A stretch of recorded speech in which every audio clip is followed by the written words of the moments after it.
Veeraghattam police station పరిధిలో 31వ తారీఖున కొంతమంది ట్రేడర్స్కి ఒక వ్యక్తి ఫోన్ చేసి మా ఎస్ఐ గారికి ఆరోగ్యం బాగోలేదు, ఆయనకి మన హాస్పిటల్కి బిల్ అది పే చేయాల్సి ఉంటుంది, మా దగ్గర క్యాష్ ఉంది, మీ దగ్గర ఏమంటే ఫోన్ పే చేయండి, ఒక నెంబర్ ఇస్తాము, మీరు పోలీస్ స్టేషన్కి వచ్చి క్యాష్ తీసుకోండి అని చెప్పి వాళ్ళు ఫోన్ చేశారు కొంతమందికి.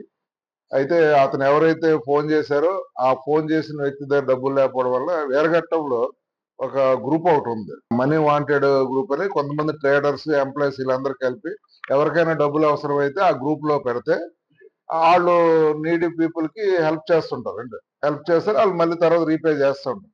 అలాగే ఒక గ్రూప్ పెట్టుకున్నారు, అక్కడ ఉన్న వ్యాపారస్తులు కొద్దిమంది అదర్స్ వీళ్ళంతా కలిపి పెట్టుకున్నారు. ఆ గ్రూప్ లో ఎవరైతే ఈ ట్రేడర్స్ కి వెళ్ళిందో అతను పెట్టాడు నెంబర్, ఇలాగ ఎస్ఐ గారికి హెల్త్ ఇష్యూస్ వచ్చి హాస్పిటల్ అడ్మిట్ అయి ఉన్నారు, వాళ్ళకి డబ్బులు అవసరమైనాయి, కాకపోతే వాళ్ళ దగ్గర క్యాష్ ఉంది, ఫోన్ పే ద్వారా చేయాలండి, క్యాష్ తీసుకొచ్చారంటే ఆయన ఒకసారి రెస్పాండ్ అయ్యి దాంట్లో రుద్ర ట్రావెల్స్ లో ఒక డ్రైవర్ గా చేస్తున్న ఆయన, వానర్ కమ్ డ్రైవర్ అనమాట, అంటే పార్ట్నర్, వానర్ కాదు, దాంట్లో పార్ట్నర్షిప్ ఉన్న ఆయన కమ్ డ్రైవర్, అతను రెస్పాండ్ అయ్యి ఆ నెంబర్ కి కాల్ చేస్తే అతను ఓకే ఇది ఇలాగుంది, మేము పోలీస్ స్టేషన్కి వస్తే క్యాష్ తీసుకోండి, మీరు డబ్బులు ఫోన్ పే చేయండి అని చెప్పారు. అతను నమ్మి అతను ఫోన్ పే చేశాడు. ఫోన్ పే చేసిన వెంటనే మళ్ళీ ఎందుకో ఫోన్ చేసి ఫోన్ స్విచ్ ఆఫ్ వచ్చింది. అప్పుడు దానికి డౌట్ వచ్చింది, ఏంటి ఫోన్ స్విచ్ ఆఫ్ వచ్చిందని చెప్పి ఆయన పోలీస్ స్టేషన్కి పంపిస్తే పలానా వ్యక్తి అతను అంటే ఒక పేరు చెప్తే, ఏదో పేరు చెప్తారు, ఆ పేరు చెప్పి ఇతను ఎవరు లేరు, ఆయన ఎస్ఐ గారు ఎందుకు అడుగుతారు, అడగరు కదా అని చెప్పి అంటే అప్పుడు మోసపోయారని చెప్పి ఆయన యాక్చువల్ 31 జరిగింది. ఆయన ట్రావెల్స్ లో ఉండడం వల్ల మనకి 3వ తారీఖున వచ్చి కంప్లైంట్ ఇవ్వడం జరిగింది. దాని మీద మనం ఎస్పీ గారు కూడా దీంట్లో పోలీస్ పేరు చెప్పి ఇలాగ చేశారు, ఎలాగే ట్రేస్ చేయాలని గట్టిగా మనకి ఇన్స్ట్రక్షన్స్ ఇవ్వడం, దాని మీద సిఐ గారు ఆధ్వర్యంలో ఎస్ఐ గారు ఇలాంటి ఒక టీం, క్రైమ్ టీం ఒకటి మనం పెట్టి ఆ ఫోన్ నెంబర్ ఎక్కడైతే వచ్చిందో ఆ ఫోన్ నెంబర్ని బేస్ చేసుకొని మనం బాపట్లకు సంబంధించినటువంటి ఆ మండలానికి సంబంధించిన మూవారుపాలెం అని ఉంది విలేజ్, అక్కడ మౌనం వెంకట నవీన్ రెడ్డి అని ఇతను ట్రేస్ చేయడం జరిగింది.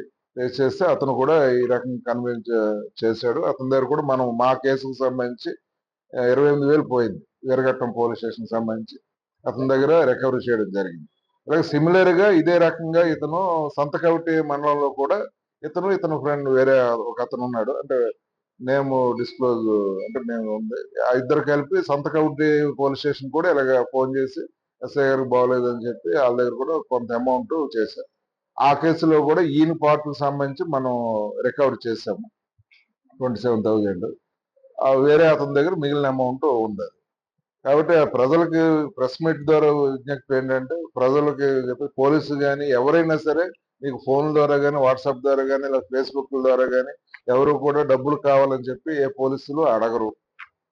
కాబట్టి దయచేసి అది ప్రజలు గుర్తుపెట్టుకోవాల్సిందిగా విజ్ఞప్తి చేస్తాం.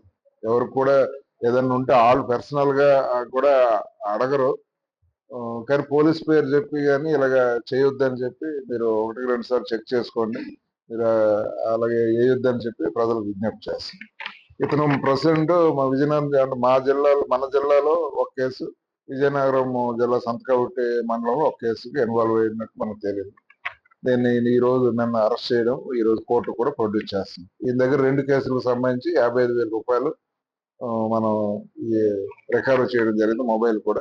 అదేవిధంగా ఈ కేసులో ఏంటంటే మన హెడ్ కానిస్టేబుల్ శేఖరు, అతను నవీన్ అని కానిస్టేబుల్, వీళ్ళిద్దరూ కూడా బాగా చాకచక్యంగా వెళ్ళి అక్కడ బాపట్ల వెళ్ళి ట్రేస్ చేయడం జరిగింది ఎస్ఐ వీరఘట్టం ఆధ్వర్యంలో.